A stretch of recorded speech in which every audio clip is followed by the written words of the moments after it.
আসসালামু আলাইকুম ওয়া রাহমাতুল্লাহ। বিশ্বের বিভিন্ন দেশে অবস্থানরত বাংলাদেশি প্রবাসী ভাই ও বোনেরা, আশা করি আল্লাহ রাব্বুল আলামিনের একান্ত মেহেরবানিতে আপনারা যে যেখানে আছেন সুস্থ অবস্থায় আছেন। আমি বাংলাদেশ জামাত ইসলামীর পক্ষ থেকে এবং আমার নিজের তরফ থেকে আপনাদের সকলের শারীরিক মানসিক সুস্থতা কামনা করছি এবং দোয়া করছি আল্লাহ তাআলা যে যেখানে আছেন সেখানে যেন সবাইকে নিরাপদে সম্মানের সাথেই রাখেন। বাংলাদেশ আমাদের প্রিয় জন্মভূমি। আপনারা জানেন আগামী বছর ত্রয়োদশ জাতীয় সংসদ নির্বাচন অনুষ্ঠিত হতে যাচ্ছে এবং এই নির্বাচন আগামী ফেব্রুয়ারি মাসে অনুষ্ঠিত হবে বলে আমরা দৃঢ়ভাবে আশা করছি।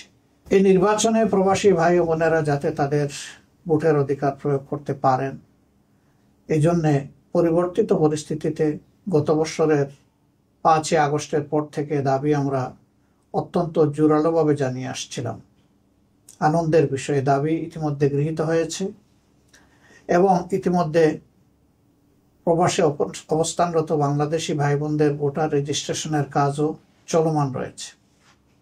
তার পাশাপাশি যারা একান্ত এই সময়টা দেশে আসতে পারবেন না, তারা যাতে তাদের ভোটটা নিশ্চিত হয় সেই জন্য এই প্রথমবারের মতো অনলাইনে অ্যাপসে ভোট দেওয়ার উদ্যোগ নেওয়া হয়েছে।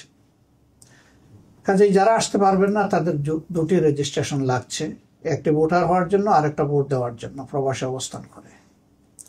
আর যারা দেশে আসতে পারবেন সেটা মোস্ট ওয়েলকাম, কারণ আপনারা বাংলাদেশের অর্থনীতির চাকাকে চালু রেখেছেন। আমাদের অর্থনীতিতে বৈদেশিক মুদ্রা আসে, 1 নম্বর খাত হচ্ছে আমাদের গার্মেন্টস, 2 নম্বর খাত হচ্ছে আমাদের প্রবাসী ভাই বোনদের রিমিটেন্স। কিন্তু গার্মেন্টের যে খাতে আসে সেই টাকাটা গার্মেন্টের খাতেই খরচ হয়ে যায়। আপনাদের টাকাটাই মূলত রাষ্ট্রের কাজে বেশিরভাগ ব্যবহৃত হয়।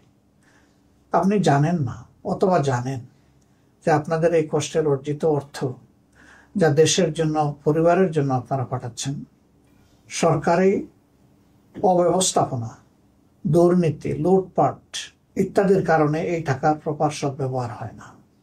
আবার সেই জায়গায় আপনারা কোনো আওয়াজও সেভাবে তোলার সুযোগও দিতে পাননি। এবার ভোটার হওয়ার কারণে আপনাদের হাতে যে অস্ত্র এসেছে এটাকে প্রয়োগ করার মাধ্যমে আগামীতে এমন একটি সরকার ব্যবস্থাপনা গড়ে তোলার ক্ষেত্রে আপনারা গুরুত্বপূর্ণ অবদান রাখবেন বলে আমরা বিশ্বাস করি।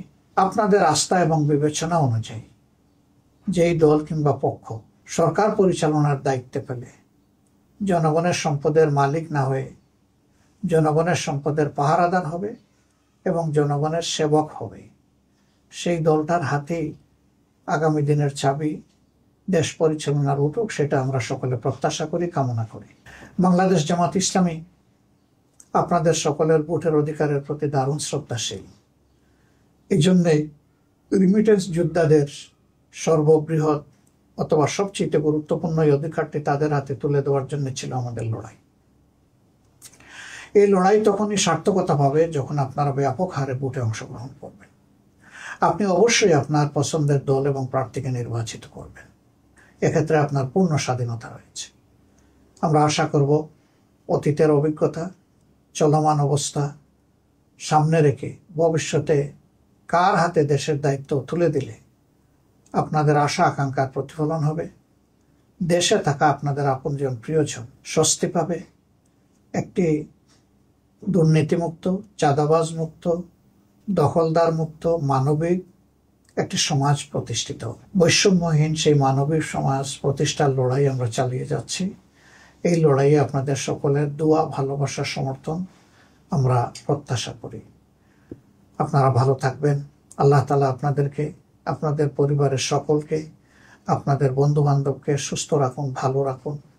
প্রিয় দেশের জন্য দোয়া প্রত্যাশা করে আজকের মতো বিদায় নিচ্ছি। আসসালামু আলাইকুম ওয়া রাহমাতুল্লাহি ওয়া বারাকাতুহু।